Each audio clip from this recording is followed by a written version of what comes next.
আমরা কি পাইলাম?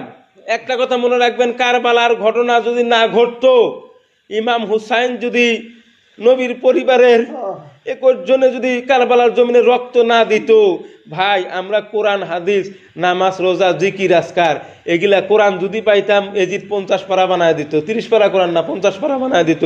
নামাজ পড়লো নিজে জিম্মিক ইচ্ছে হেমিক পড়ো, নামাজে সূরা পড়া যাব না, মদ খাওয়া নামাজ পড়া যাব, এগুলা মানে হাদিস আসলে এজিদের। ইতিহাসের কিতাবে পাওয়া যায় এজিদ বলছিল যে হাল্লালা ইয়াজিদ কুল্লা হারামিন, যত হারাম আছিল ইয়াজিদের কাছে সব হালাল হয়ে গিয়েছিল। আমরা এগুলা পাইতাম, আমরা নামাজ রোজা হজ যাকাত কিছুই পরিপূর্ণভাবে পাইতাম না, জিকির আজকারও পাইতাম না, কিছুই পাইতাম না।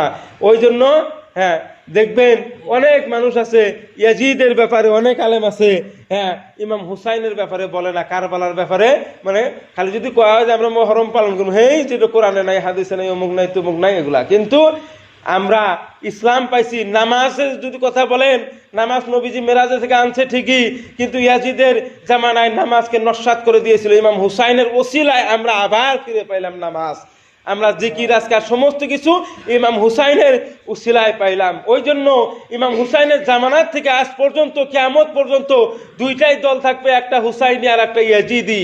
আর এই হুসাইনি দলের মধ্যেই থেকে ইমাম মাহদি দুনিয়াতে আগমন করবেন। সুবহানাল্লাহ।